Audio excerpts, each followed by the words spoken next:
qu'aujourd'hui, c'est pas tout à fait nouveau, mais disons que ça a pris beaucoup d'ampleur dans les 5 dernières années, notamment la Chine investit beaucoup sur le continent africain. Oui.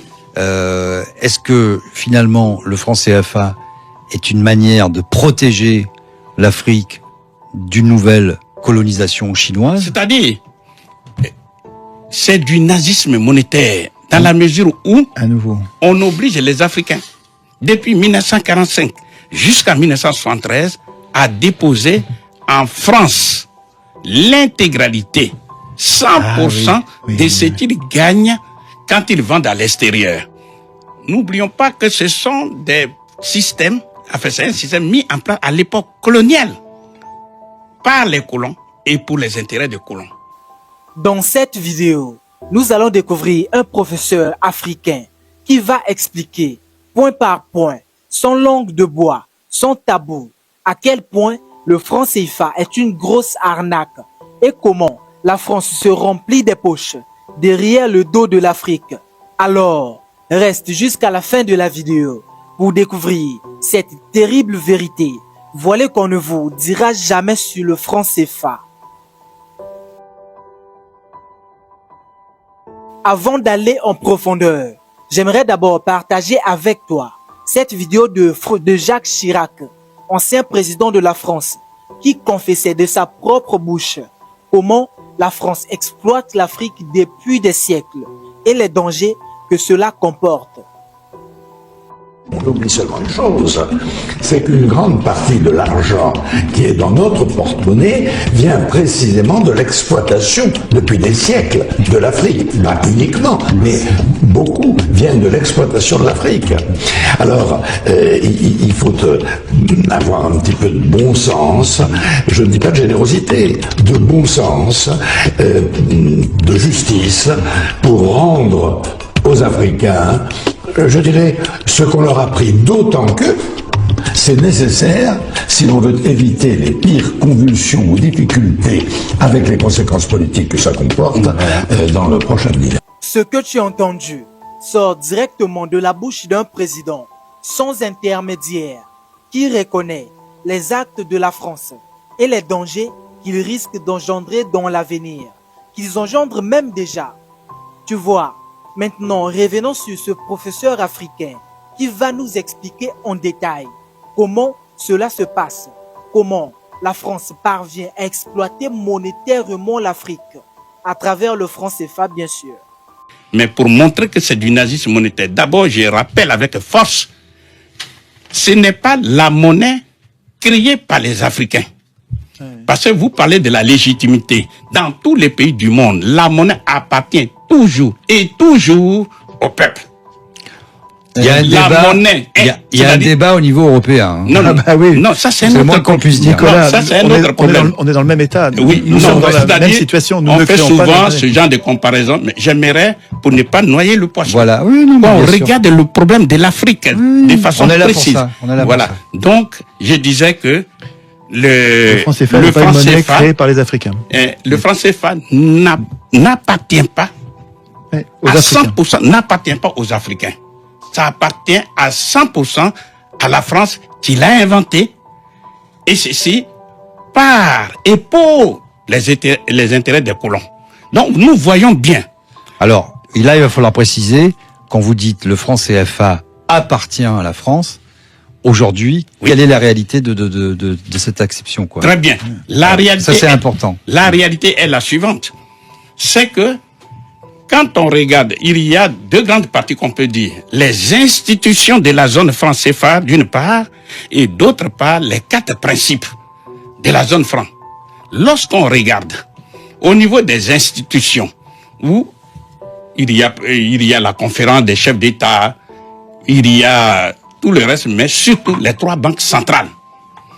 Mais tout ça, c'est dominé par la France, qui essaie de s'adapter, de s'harmoniser, tout ça, mais qui a un droit de veto. Un droit de veto. Je donne un petit exemple. Sur quel genre de décision? Oui, donnez des exemples. Je donne un exemple. Il est dit, par exemple, que au conseil d'administration de la Banque centrale des Comores, où il y a 8 administrateurs, à l'instant où je vous parle, il y a 4 Français et 4 Comoriens. Ce qui veut dire, pour que le conseil d'administration se réunisse, il faut au moins 5 administrateurs. C'est-à-dire 4 Comoriens, mais au moins un Français. Si la France ne veut pas de l'ordre du jour, n'a qu'à faire simplement la politique de la chaise vide et puis le pays est bloqué. Le quorum n'est pas atteint, donc voilà. il n'y a pas de... Deuxièmement, toujours en restant dans ce même exemple, les décisions ne sont validées que si elles sont prises au moins par 6 administrateurs. Bon, ça c'est ce que nous appelons le droit de veto. Maintenant, revenons sur le cas de la BCEAO, Banque centrale des États de l'Afrique de l'Ouest. C'est le même principe de l'unanimité. Par exemple, ils ont inventé il n'y a pas longtemps, en 2010, ce qu'ils appellent le comité de politique monétaire, où ils ont mis un seul Français. Mais c'est encore le principe de l'unanimité. C'est-à-dire la politique monétaire, en fait, elle est décidée en dernier ressort par la France. Même chose, et ça c'est écrit dans les statuts pour la BEAC, Banque des États de l'Afrique centrale, où il s'est écrit clairement que la France participe à la gestion et au contrôle de la BEAC, c'est la Banque des États de l'Afrique centrale. Parce que justement, elle garantit la convertibilité du franc CFA, hier en franc français et aujourd'hui en euros. Alors la question que tout le monde se pose évidemment, c'est qu'aujourd'hui, c'est pas tout à fait nouveau, mais disons que ça a pris beaucoup d'ampleur dans les 5 dernières années, notamment la Chine investit beaucoup sur le continent africain. Oui. Est-ce que finalement le franc CFA est une manière de protéger l'Afrique d'une nouvelle colonisation chinoise, ou est-ce que pas du tout, c'est un peu la double peine? Comment ça fonctionne? Par exemple, les Chinois, comment ils font pour investir, pour se développer, pour prendre possession, on le voit, d'un certain nombre de ressources, parce qu'il y a des luttes très féroces entre les États-Unis, on va dire la Chine et la France, dans certains nombres, vous avez vu ce qui s'est passé avec les otages récemment, dans cette zone saharienne, cette zone du Sahel, où on voit toutes les ressources minières, l'uranium, etc. Comment ça se passe? Est-ce que la Chine peut, d'une manière comme ça tout à fait libre, prendre possession des ressources? Est-ce que le franc CFA est une manière de les bloquer ou pas du tout? Est-ce qu'il y a une convertibilité, par exemple, de la monnaie chinoise? Parce que ça, c'est un point clé. Voilà. Le problème de la Chine et des autres grandes puissances, les États-Unis, on peut en parler. Mais je pense, pour donner plus de clarté à ceux qui nous écoutent sur le problème du franc CFA, il faut, parce que nous sommes limités dans le temps, expliquer grossièrement, sommairement. Les avantages et les inconvénients. Voilà, les avantages et les inconvénients. Et après, on verra, parce que c'est vrai que la convertibilité, mais après, on verra. Là-dessus, on peut voir ça. Mais, parce que souvent, les gens ont tendance à évoquer ce genre de problèmes pour, si vous voulez, faire peur. Et sans comprendre les enjeux. Il faudrait voir les enjeux en positif et en négatif. Je vais rapidement donner l'information sur les 4 principes. Le principe de la centralisation des champs, ça veut dire, ou bien les comptes d'opération, ça veut dire, depuis 1900, ça veut dire centralisation des quoi? Pardon? Centralisation des quoi? Des changes? Des changes. Oui. Ou alors les comptes d'opération. C'est-à-dire, c'est du nazisme monétaire, dans la mesure où on oblige les Africains, depuis 1945 jusqu'à 1973, à déposer en France l'intégralité, 100% de ce qu'ils gagnent quand ils vendent à l'extérieur. Jusqu'à quelle année vous avez dit? 73. 73. Et à partir de 73, c'est 50%, je crois, c'est ça? Non. C'est curieux, c'est 65%. J'ai dit de 1945 jusqu'à 1973, c'est 100%. C'est 100%. S'ils ont gagné 1000 milliards de dollars, ils déposent dans un compte que la France a pu ouvrir pour eux. Nicolas, ici. Il faut juste que vous preniez, il me semble, pour ceux qui connaissent pas l'échange, il faut que vous preniez un exemple. En disant, par exemple, quand un pays de la zone CFA a réussi à vendre, par exemple, de son coton, à l'extérieur, il y a des devises qui rentrent. C'est ça qu'il faut expliquer. Et que ces devises, quand elles rentrent, c'est une richesse pour le pays. Parce que normalement, ça va lui permettre d'acheter autre chose. Voilà. Et au lieu de s'en servir pour acheter autre chose, il faut qu'elle dépose cet argent, non pas dans sa banque centrale à elle, disponible pour participer au développement, mais il faut qu'elle le dépose dans d'une banque française, à la Banque de France. Donc, c'est au trésor public français. Je rappelle, pour mémoire, le trésor public, c'est l'expression financière de l'État. Donc, s'ils ont eu 1000 milliards de dollars, parce qu'ils ont vendu, eh bien, l'intégralité de ces 1000 milliards s'est déposée au trésor public. À l'étranger, dans le pays colonisateur. Dans le compte ouvert pour eux en France. Ouais. C'est ça. Deuxièmement, de 1973 jusqu'en 2005, précisément le 20 septembre, eh bien, la France, dans sa générosité, a dit, bon, ce n'est plus la peine de prendre 100%.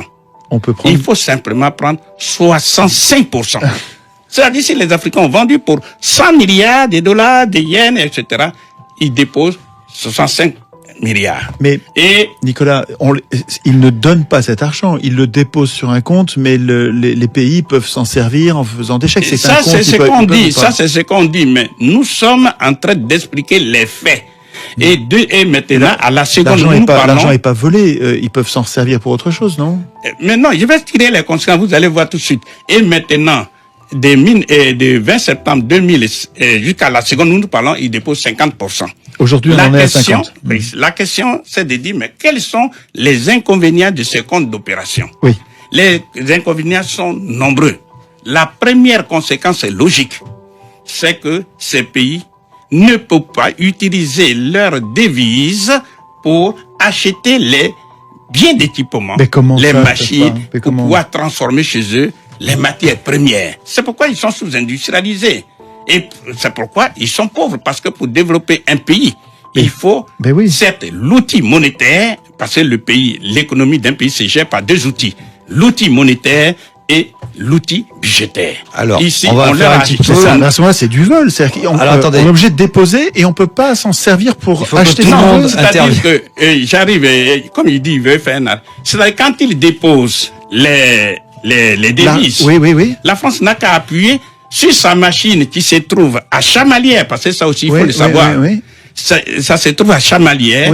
Et elle produit des faux billets qu'on appelle le franc des colonies françaises d'Afrique. Donc la France récupère des devises étrangères et elle ne donne au pays en question que des francs CFA. Voilà, parce qu'il faut que les auditeurs le sachent. C'est encore pire que ce que j'imaginais. Il faut que les auditeurs sachent. Le franc CFA ne se fabrique pas en Afrique. Le franc CFA, comme c'est une propriété à 100% de la France, se fabrique précisément à Chamalières, près de Clermont-Ferrand. À Chamalières. À Chamalières. Vous savez que c'est la patrie de Giscard d'Estaing. Près de chez Giscard d'Estaing. C'est un hasard, c'est un hasard quand même. Ce n'est pas un hasard, justement. Vous êtes un Français. Vous êtes un Français. Vous savez très bien ce que ça veut dire. Giscard d'Estaing et autres. Deuxième conséquence logique. Vous comprenez que lorsque ils ont cet argent des Africains est confisqué, eh bien, une des conséquences majeures, puisqu'il faut qu'ils déposent les devises, alors ils sont contraints à une austérité budgétaire sans fin. Parce que le budget, c'est deux parties. D'un côté, les recettes, de l'autre côté, les dépenses. Déposer les comptes dans les comptes d'opération. Les recettes, c'est un poste budgétaire. Donc, on comprend bien les conséquences. On voit bien les Africains qui sont là, le budget de l'éducation nationale, un budget squelettique. Bon, ceux qui ont été en Afrique, ils savent très bien que les Africains sont entassés les uns sur les autres dans les bus comme des sardines, etc., etc. Vous remarquerez que dans tous les pays de la zone franc CFA, il y a une expression qui vient constamment. Il me manque les moyens. Quand en Afrique, on dit il me manque les moyens, c'est qu'il me manque l'argent. Ce que je disais, vous nous donnez l'occasion, un des inconvénients majeurs de ce compte d'opération, comme ils le disent les Français eux-mêmes. Je prends par exemple le cas de Xavier de la Fournière. Il dit que la France utilise les devises des Africains pour payer une partie de sa dette. C'est incroyable. Et il n'est pas le seul. Ça marche pas, en l'occurrence. Jean Boissonnant. Mais c'est quand même... Je reprends Jean Boissonnant. Brillant journaliste, c'est vrai. Mais je ne le cite pas comme journaliste. Il était membre du comité monétaire de la Banque de France.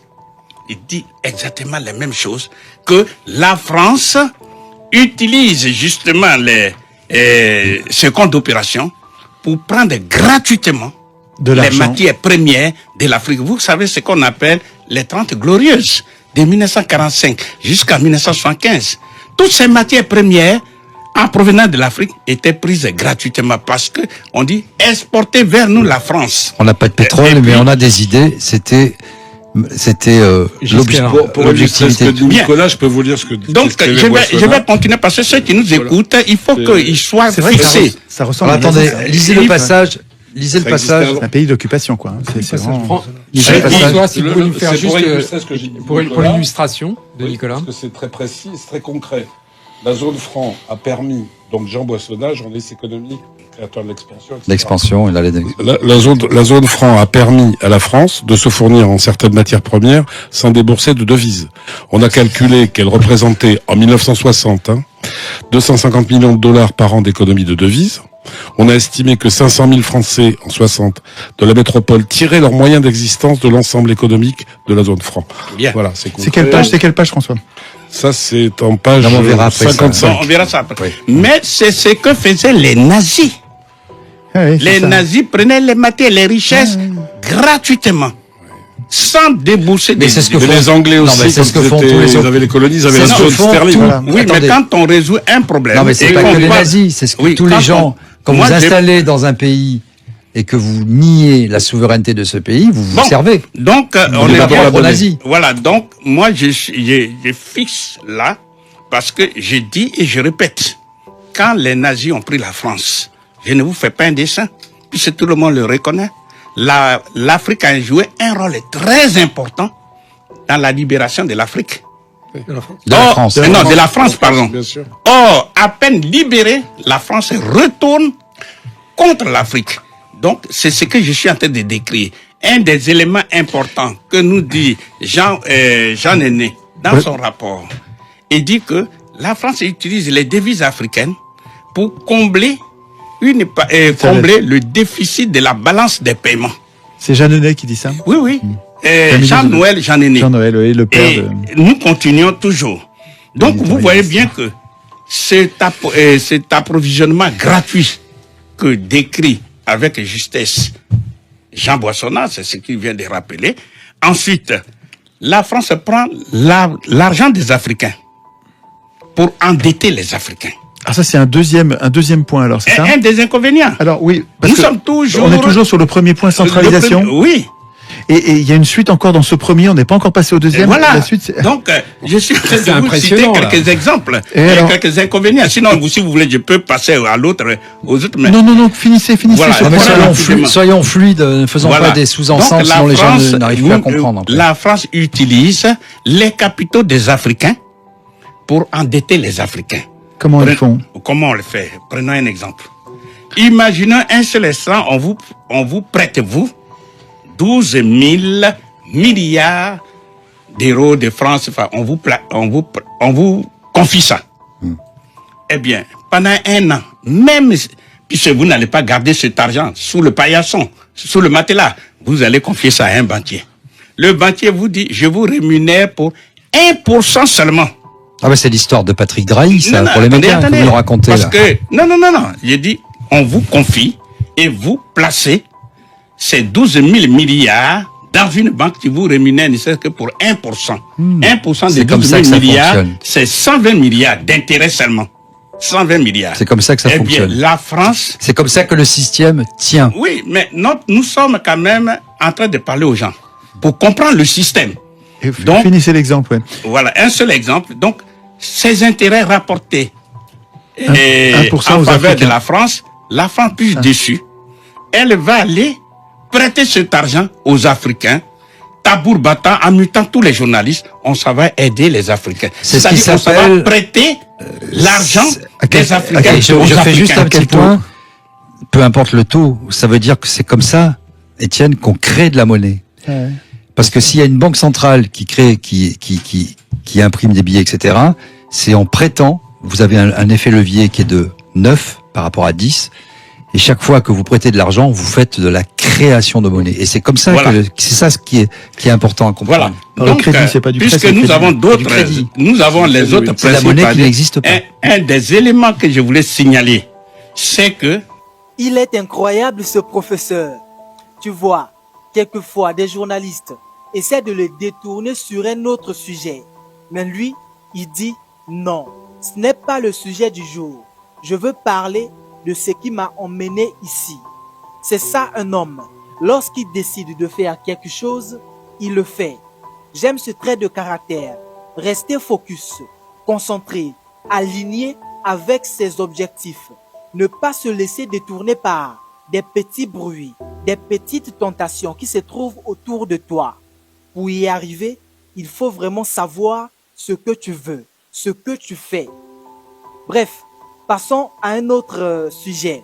Il va aborder un autre point sur la souveraineté monétaire. Un des éléments que je voulais signaler, c'est que c'est une technique mise en place pour faire ce qu'on appelle la mise au pas des dirigeants africains.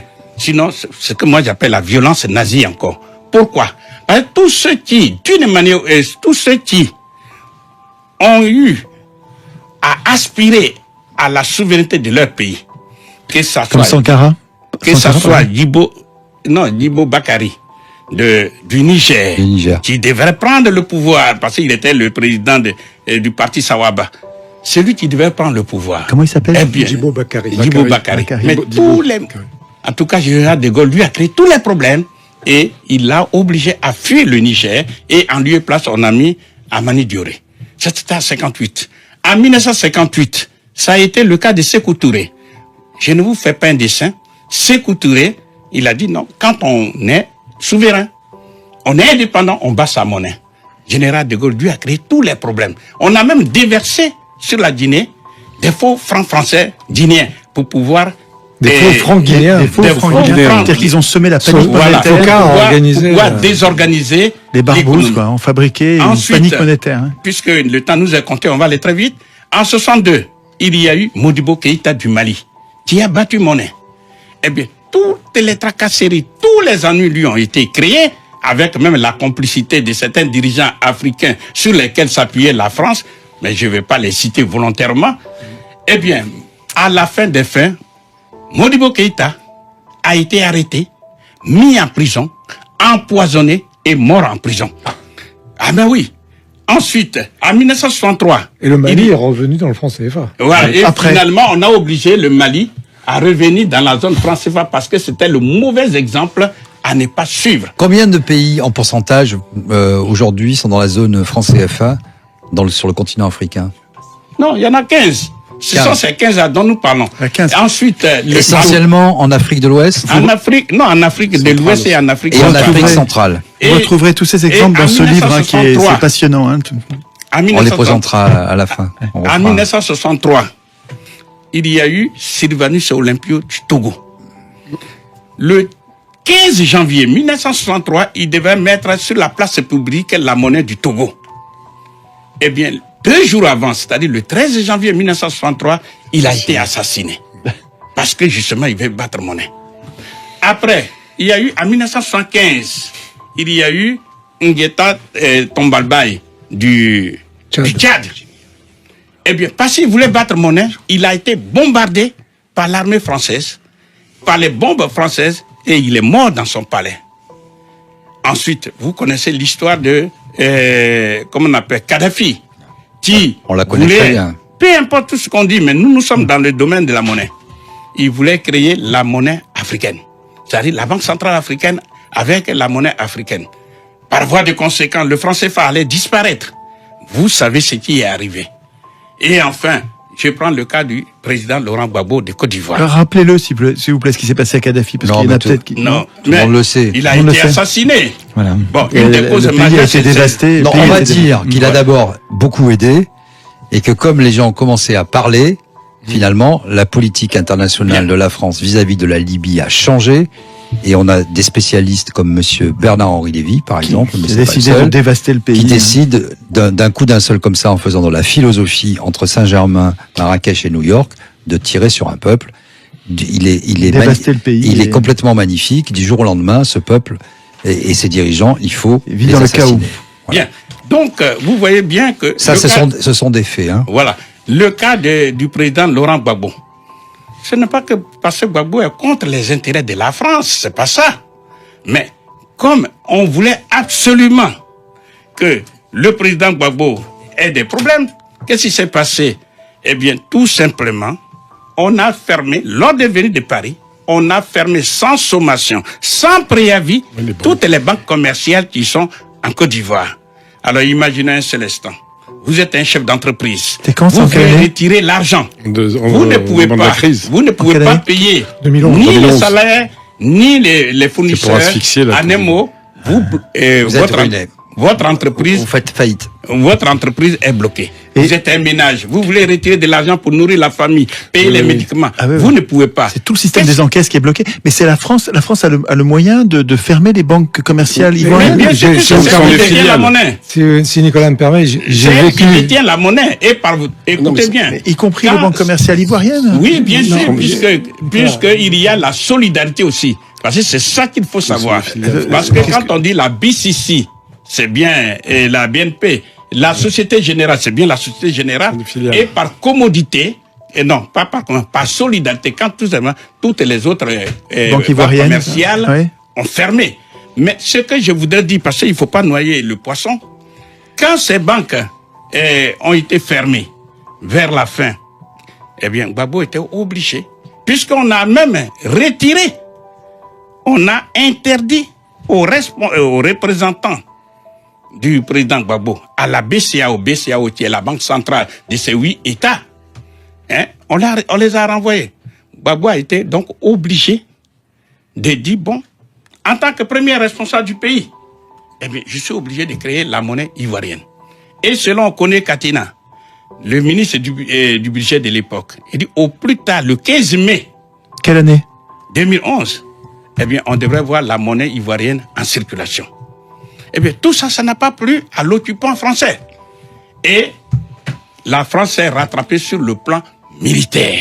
Quel mois? Juste combien de temps après? C'est-à-dire, vous avez vu ce qui s'est passé, les bombardements.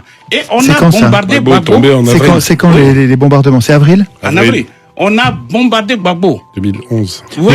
Mais enfin, attendez, il y a bien un prétexte. Qu'est-ce qu'a dit le gouvernement français pour justifier le bombardement de la Côte d'Ivoire? Non, mais il est évident qu'on vous donnera des faux arguments. Mais nous sommes en train d'expliquer, puisque moi, je suis sur le plan monétaire. Le deuxième principe, et surtout, rappelez-moi votre question, parce qu'elle est très importante et je vais donner une réponse. Donc, deuxième principe, c'est ce qu'on appelle le principe de la libre convertibilité des francs CFA hier en francs français et aujourd'hui en euros. Bien. On vous dit toujours que c'est une bonne chose pour les Africains. N'oublions pas que ce sont des systèmes, enfin, c'est un système mis en place à l'époque coloniale par les colons et pour les intérêts des colons. Donc vous voyez bien, la permanence ne fait que perpétuer la colonisation. Donc ici, quand on vous dit le franc CFA est convertible, la réalité, c'est que le franc CFA n'est pas une monnaie convertible. Dans aucun pays du monde, on appelle une monnaie convertible une monnaie comme le dollar, l'euro. Vous allez dans n'importe quel pays, vous sortez l'euro ou le dollar, vous allez dans une banque, vous dites, bon, je viens d'arriver dans votre pays, changez-moi ça et donnez-moi la monnaie. Ça marche pas avec le franc CFA? Non, j'ai dit dans aucun pays, je pèse mes mots. C'est hallucinant. On vient avec des francs CFA aux États-Unis, on veut des dollars, c'est pas possible. Si vous allez avec les francs CFA, vous allez en France, quand on va en France, pas aux États-Unis. Faisons en France. En France, on peut pas changer les francs CFA en euros? Non. Il y a quelques points de... Non, ça c'est la diversion. Oui, bien sûr. Ça, c'est la diversion. Il y a quelques endroits où on peut en changer. Un peu, mais si peu qu'en fait, c'est un marché gris et parallèle. J'ai dit... C'est au marché... Quelques bureaux de change officiels. Monsieur Mattei. Dans les bureaux de change, il y en a en peu. Nous sommes en train de donner des informations rationnelles au public. Oui. Je dis bien, le franc CFA... Il est bon. Il est bon parce que chaque fois qu'on lui demande quelque chose, il dit c'est soit des faits, soit c'est rationnel. Voilà. Donc vous êtes très fort. On peut le vérifier. Il est très fort. Je vais aller plus loin. Vous devriez faire de la politique. Je vais aller plus loin. C'est une forme de politique. Vous prenez les francs CFA, c'est mis BCAO, donc l'Afrique de l'Ouest. Vous les avez en poche. Vous allez, donc par exemple, vous quittez la Côte d'Ivoire, vous les avez en poche. Vous allez en Afrique centrale. Vous allez en Afrique centrale. C'est même pas convertible en Afrique centrale. Et vous allez sur le marché. On ne prend pas passer les deux. Les deux francs CFA sont pas convertibles entre eux. Ils ne sont pas convertibles entre eux. Il faut toujours... Non seulement ne pas convertible, mais il ne peut pas être utilisé à Yaoundé, le franc CFA de l'Ouest. J'allais dire, il y a deux... Et à Abidjan, le franc CFA de la... Par rapport à la monnaie, pour être tout à fait dans la vulgarisation, quand vous empêchez les gens de sortir d'un pays, comme c'était le cas par exemple de l'Union soviétique pendant des décennies, bah, vous faites des frontières, des miradors, vous faites une monnaie non convertible, et vous empêchez les gens de sortir, pour régner, et tous ceux qui sortent, vous les tuez, ou là. Bien. Bon, sauf que dans le cas des pays africains, ce n'est pas choisi, mais c'est subi. C'est ça que vous êtes en train de C'est nous dire. imposé. Voilà. Parce que, qu'est-ce qui se passe derrière? D'abord, il y a un cloisonnement commercial entre les deux zones dites monétaires. Vous voyez que les échanges... Il y a des normes qui ne sont pas compatibles entre elles et qui ne permettent pas de commercer. Il n'y a pas d'échange. Il n'y a pas d'échange. Quand Alors que commercialement, il pourrait y avoir des échanges. la monnaie est au cœur des échanges commerciaux. Donc, vous voyez bien que quand on voit le volume des échanges commerciaux entre 10 et 20% en étant exagérément généreux. Mais c'est pas le cas. Maintenant, un des inconvénients majeurs, puisque... Parlez près du micro. Ah oui, ils sont pas convertibles entre eux. Tirez le verre. Voilà. Ils sont pas convertibles entre eux. Maintenant, la question, c'est de dire, mais, puisque le franc CFA n'est pas convertible finalement, pourquoi on parle de la convertibilité des francs CFA? Eh bien, c'est pour deux raisons majeures. Première raison, car c'est écrit dans les statuts, que comme la France garantit la convertibilité des francs CFA en euros maintenant, eh bien, elle a un droit de regard dans la gestion des francs CFA. Donc, elle est présente au conseil d'administration, au comité des politiques monétaires. Et ça, il suffit d'avoir l'unanimité. Si vous faites, voilà. si vous siégez pas, il n'y a pas l'unanimité. Voilà. Donc, ça ne Ça passe peut pas. pouvoir dire ça, qu'ils disent que c'est Alors, convertible. on faut aller vite là, et parce sans que tenir compte du fait deuxième que c'est pas raison, convertible. J'aimerais bien qu'on vienne un peu sur le plan, sur l'aspect Les culturel solutions. et sur ensuite l'avenir Bon. de la Côte d'Ivoire. parce que Deuxième c'est raison aussi- majeure, c'est un enrichissement, c'est un principe qui permet à la France de réaliser ce qu'on appelle un enrichissement sans cause, c'est-à-dire sans travailler. Comment? Écoutez-moi très bien. Lorsque les Africains ont vendu à l'extérieur et qu'ils ont eu la monnaie des eaux qu'on appelle les devises, eh bien, qui va convertir ces devises en CFA? Il y a un pays, un seul, qui s'appelle la France. Donc, elle appuie sur sa machine qui est à chamalière, elle prend les devises et elle donne des faux billets qu'on appelle les francs Ça, c'est ce qu'on CFA. disait tout à l'heure, ça. Ça, c'est le premier avantage. Deuxième avantage. Est-ce que selon vous, il y a une relation de cause à effet entre les biens mal acquis?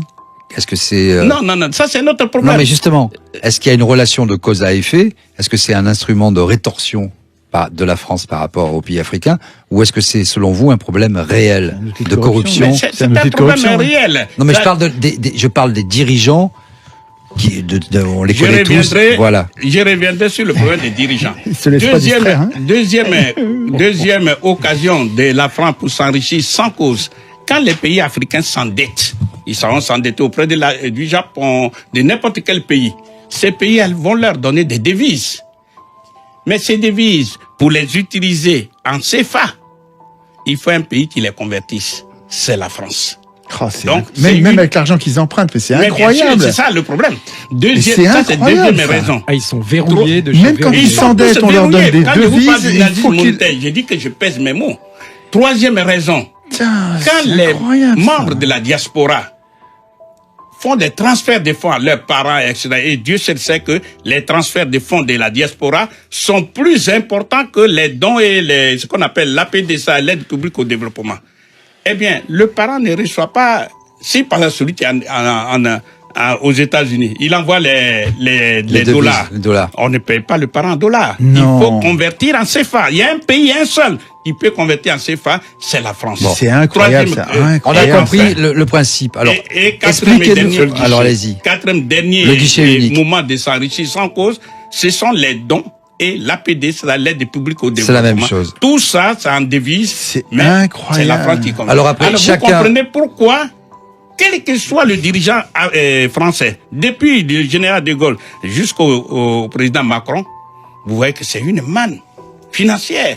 On ne peut pas renoncer à ça. C'est aux Africains et aux seuls Africains de comprendre tout ça. Bon, donc vous voyez c'est bien, ça c'est super le important, principe ça. de la libre convertibilité. Troisième principe qu'on appelle le Ah, principe... vous étiez déjà au quattrième. Non, hein, non, vous non, repartez non, au non, troisième. non, Non, ça, c'était c'est le quatrième. à Ah non, c'est le l'intérieur du- quatrième du deuxième. Ah ouais, c'est qu'il a plein de principe, choses à dire, Parce c'est- que j'ai bien noté. Non, mais il faut pas qu'il parle tout le temps, parce qu'après, Bon, il y a si vous d'autres voulez, invités. on peut toujours... Non, allez, on peut allez-y. toujours escamoter. Essayez de résumer, Nicolas. Je Non, pense mais qu'il faudra bon. qu'on recommence. D'accord. Mais Mais il faut qu'on résume, c'est vrai, parce qu'on va arriver au bout et il faut que tout le monde ait parlé un peu. Mais moi, je vais vous faire revenir, hein, parce que c'est. Bon. En fait, il faut que vous ayez Quelle solution en deux mots? Voilà, si Non, vous mais voulez. peut-être finir juste Il y a le un libellé troisième des- principe qu'on des appelle trois. le principe de la fixité des parités entre le franc CFA et l'euro. On Oui. vous fait comprendre que le franc CFA est une monnaie solide, est une monnaie Oui. stable. Oui, oui. La oui. réalité, c'est faux. C'est faux. Je vais donner 2 exemples. Premier exemple. Lorsque vous connaissez bien le Niger, Centrafrique, qui sont derniers, bien, pour avoir 1 euro, ils donnent 656 francs CFA. Mais la Corée du Sud, dont le PIB par habitant est de 39 400 $, pour ne pas dire 40 000, pour avoir 1 euro, la Corée du Sud donne 1340 won. C'est-à-dire la monnaie de la Corée du Sud est 2 fois plus faible que le franc CFA. Dernier exemple, il y en a plein, mais je donne un. À l'instant où je vous parle, pour avoir 1 euro, l'Iran donne 47 000 rials. Or, le revenu par habitant est de 21 000 $. Dire que c'est 47 000, ça veut dire le rial d'Iran est 71 fois plus faible que le franc CFA. Question fondamentale, comment ça se fait que des pays extrêmement pauvres ont une monnaie plus forte que des pays qui sont, par rapport à eux, bien sûr, très riches? Eh bien, la raison est la suivante, c'est parce que le franc CFA est soutenu. Il est surévalué. Non, est soutenu Oui. par qui? Par ces pauvres Africains. C'est-à-dire, comme nous sommes sur le marché des monnaies, qu'on appelle le marché des changes, c'est la loi de l'offre et de la demande. Pour mémoire, quand l'offre d'un bien est supérieure à sa demande, son prix baisse. Et inversement, si sa demande est supérieure à l'offre, prix monte. son prix augmente. Donc nous sommes sur le marché des monnaies, où justement, ceux qui sont en Afrique, surtout les chefs d'entreprise, etc., ils transfèrent les CFA. Quand ils les transfèrent, il faut les convertir en dollars, non, en euros. Devise, oui. Donc, on voit bien que l'offre des CFA est supérieure à sa demande. Donc, son prix, c'est-à-dire pour avoir 1 euro, on devrait donner non pas 656 francs, mais peut-être 3 000, 4 000, 5 000, ou même 20 000 Parfois. francs CFA. Mais on ne veut pas de ça. Donc, on demande aux pays africains, De à soutenir. travers leur banque centrale, de racheter les francs CFA surabondants sur le marché. Or, on ne rachète pas les francs CFA avec les francs CFA. On rachète les francs CFA avec des devises. Mais bien sûr. Lesquelles devises devraient être utilisées pour acheter des machines, pour investir. Et on maintient l'asservissement et la Et la pauvreté. désindustrialisation, la Et pauvreté, c'est scandaleux, ça. Et c'est ça. Et aujourd'hui, les pays africains sont pris dans un étau. Ils souffrent. important. Et la conséquence est majeure. Il y en a plein, hein, puisqu'ils ont une monnaie artificiellement gonflée. Première conséquence, c'est le gaspillage de ces devises dont je viens de parler. Deuxième conséquence, La difficulté à exporter. il y a déjà ça, mais deuxièmement, Tout est le franc cher. CFA est soutenu non seulement par les devises, mais avec des stocks d'or que les Africains déposent. Donc, vous voyez bien. C'est encore une monnaie réserve obligatoire. Donc, vous voyez bien Oui. que quand la France fait partie des 4 premiers pays qui ont plus de 3500 tonnes d'or, c'est bien Une l'apport. bonne partie qui vient de l'Afrique. Voilà. Ensuite, maintenant, une des conséquences majeures, puisqu'ils ont une monnaie forte, qu'est-ce qu'on a tendance à faire? Ils ont tendance à importer les produits qu'ils sont capables de produire eux-mêmes. Par exemple, le riz. Ils vont dire, bon, on a un franc CFA fort, on importe le riz de Thaïlande, etc. Et du coup, ils créent à l'extérieur des emplois et eux-mêmes, Et la ils sont dans la pauvreté, misère. le chômage Mais en pire, local. Et puis, c'est que ils subissent ce qu'on appelle l'inflation. Quand on dit la Importé. vie est trop chère à Abidjan, un peu partout dans ces pays de la zone franc CFA, c'est bien pour cette cause-là. C'est vraiment une grosse arnaque, le franc CFA. Jusqu'aujourd'hui, je ne savais pas réellement comment est-ce que cela se passait internement. J'entendais seulement que le franc CFA est une grosse arnaque, une monnaie esclavagiste. Tant que l'Afrique n'arrive pas à s'en débarrasser, elle ne pourra jamais se développer, assurer sa souveraineté. Mais aujourd'hui, quand j'ai appris vraiment ce que c'est le franc CFA, ça m'a réellement choqué. Je n'arrive pas à y croire. Attendez-moi un peu. C'est vraiment incroyable. Regardez, ça c'est une nouvelle billet du franc CFA qui vient de sortir. Avant, il y avait une ancienne billet et on a dit que non, cet argent, on veut changer. En changeant, ils n'ont pas changé la monnaie. Ce n'est que le couleur qu'ils ont changé. Les nouveaux billets changés en Afrique centrale. Dites-moi ce que vous pensez en commentaire. Partagez la vidéo, likez, afin que YouTube la montre à un plus grand nombre de personnes. La révolution commence par une seule personne. Et cette personne, c'est toi, c'est moi, c'est tout le monde. Partage la vidéo, abonne-toi. Juste avant de te laisser partir, je te donne une bonne nouvelle. Je travaille maintenant sur un livre que je nomme YouTube Master Keys. Ce livre est une formation complète. Il contient toutes les informations possibles qui te permettront de lancer ta propre chaîne YouTube et d'en vivre surtout, juste en quelques mois. Ce livre est un véritable trésor qui te révélera les secrets les plus obscurs que les gros YouTubeurs ne veulent surtout pas te partager. Il sera disponible d'ici la fin du mois de janvier. Mais n'oublie pas, prends ta place, vis ta vie et laisse tes traces.